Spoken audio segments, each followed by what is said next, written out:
কুরবানির সাথে আকিকা দেয়া যাবে কিনা, খুব বেশি আলোচনা হচ্ছে এই প্রসঙ্গটা যে কুরবানির সাথে আকিকা দিয়ে দেয়া যাবে কিনা।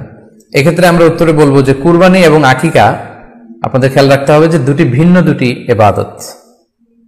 প্রথম কথা হচ্ছে ইবাদত দুটি ভিন্ন দুটি ইবাদত, কারণ কুরবানি এটা বছরের একটা নির্ধারিত সময়, জিলহজের 10 তারিখে, এবং তারপরে আরো 2 দিন বা 3 দিন, এই সময়গুলোতে আপনি কুরবানি করতে পারবেন। তাহলে এটা হজের মৌসুমে জিলহজ মাসে করতে হয় কুরবানি, কিন্তু আকিকা কিন্তু এরকম না। আকিকাটা যে কোনো মাসে হতে পারে।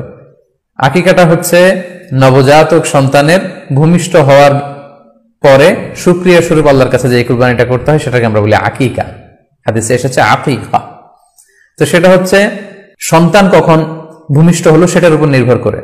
কারো সন্তান রমাদানে হতে পারে, কারো সন্তান জিলহজ মাসে হতে পারে, শাওয়ালে হতে পারে, রজাবে হতে পারে। আকিকা হচ্ছে বাচ্চা যেদিন জন্মগ্রহণ করবে, সন্তান ভূমিষ্ঠ হওয়ার 7 দিন পরে। তাহলে ভিন্ন দুইটা ইবাদত, দুই সময়ের ইবাদত।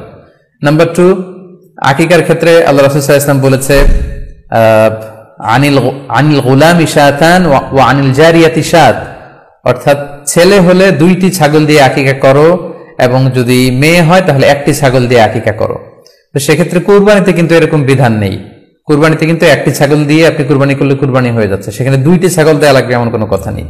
তো এভাবে আমরা বুঝতে পারতেছি, খুবই স্পষ্টত কমন সেন্স খাটালেও আমরা বুঝতে পারতেছি, এবং আল্লাহ রাসূল সাল্লাল্লাহু আলাইহি ওয়াসাল্লামের ভাষ্যগুলো অনুসারে আমরা বুঝতে পারছি দুইটা 2 ধরনের ইবাদত। যদিও এই 2 ইবাদতে কিছুটা মিল আছে, কিন্তু দুইটা 2 সময়ের ইবাদত, দুইটা আলাদা, দুটি উপলক্ষ, দুইটার আলাদা নির্ধারিত সময় রয়েছে।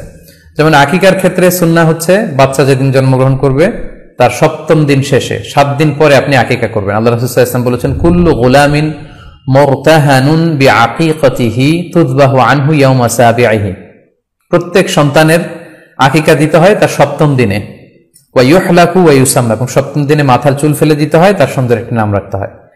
তাহলে আকিকার বিধান হচ্ছে সম্মানিত সুধী সন্তান জন্মগ্রহণ করার 7 দিন পরে। আমরা বুঝতে পারলাম আল্লাহ রাসূল সাল্লাল্লাহু আলাইহি ওয়াসাল্লামের ভাষ্য অনুযায়ী, কথা অনুযায়ী, কওল অনুযায়ী। এবার যদি আমরা আল্লাহ রাসূল সাল্লাল্লাহু আলাইহি ওয়াসাল্লামের আমল দেখি, ওনার ব্যক্তিগত আমল কি ছিল, সেক্ষেত্রে আমরা সহিহ ইবনে হিব্বানের একটি হাদিস উল্লেখ করব, যেটিকে ইবনে হাজার আল আসকালানী উনি ওনার ফাথুল বারীতে সহিহ হিসেবে উল্লেখ করেছেন। আয়েশা রাদিয়াল্লাহু তাআলা আনহার বর্ণনা, তিনি বলেন যে আক্কা রাসূলুল্লাহ সাল্লাল্লাহু আলাইহি ওয়াসাল্লাম আনিল হাসানি ওয়াল হুসাইনি ইয়াউমা সাবিঈ ওয়া সাম্মাহুমা, আল্লাহ রাসূল সাল্লাল্লাহু আলাইহি ওয়াসাল্লাম নিজে ওনার দৌহিত্র অর্থাৎ ওনার নাতি হাসান এবং হুসাইনের আকিকা নিজে করেছেন 7ম দিনে, এবং 7ম দিনে তাদের নাম রেখেছেন। একজনের নাম রেখেছেন হাসান, আরেকজনের নাম হুসাইন। অর্থাৎ হাসান রাদিয়াল্লাহু আগে জন্মগ্রহণ করেছিলেন, ওনার চেয়ে ছোট ছিল হুসাইন, উনি পরে জন্মগ্রহণ করেছেন। তো ওনাদের জন্মের পরে 7 দিন পরে আল্লাহ রাসূল সাল্লাল্লাহু আলাইহি ওয়াসাল্লাম ওনাদের আকিকা দিয়েছিলেন, এবং 7ম দিনে উনি আকিকাও দিয়েছেন এবং তাদের নামও রেখেছেন। তাহলে আল্লাহ রাসূল সাল্লাল্লাহু আলাইহি ওয়াসাল্লামের কওলি হাদিস, ওনার ভাষ্য মতে আমরা জানলাম উনি বলেছেন 7ম দিনে আকিকা দিতে হয়, এবং ওনার ব্যক্তিগত আমল থেকে আমরা জানতে পারলাম যে উনি ওনার 2 নাতির আকিকা দিয়েছেন 7ম দিনে এবং নাম রেখেছেন। তাহলে এ থেকে আমরা সুস্পষ্ট বুঝতে পারি যে আকিকা দিতে হয় সন্তান জন্মগ্রহণ করার 7 দিন পর, 7ম দিনে। যদিও তবারানীতে আরেকটি হাদিস এসেছে যেখানে বলা হয়েছে যে আকিকা 7ম দিনেও দেয়া যায়, 14তম দিনে দেয়া যায়, 21তম দিনে দেয়া যায়। যদি 7ম দিনে কেউ দিতে না পারে কোনো কারণে, তাহলে 14তম দিন, না পারলে 21তম দিন।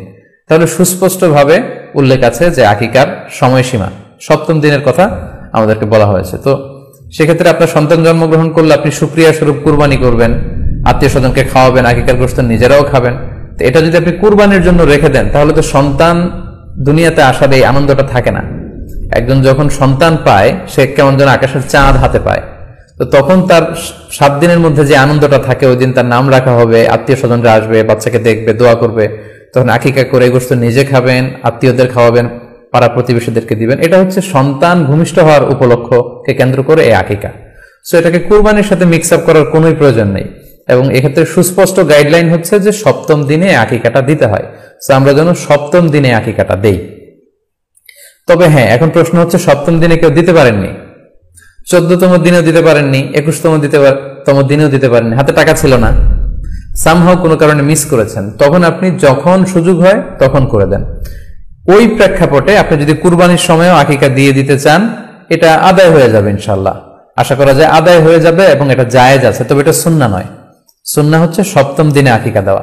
পাশাপাশি গরু দিয়ে, মহিষ দিয়ে, উট দিয়ে আকিকা দেওয়াও কিন্তু সুন্নাহ নয়। আকিকা দেয়া সুন্নাহ হচ্ছে ছাগল দিয়ে।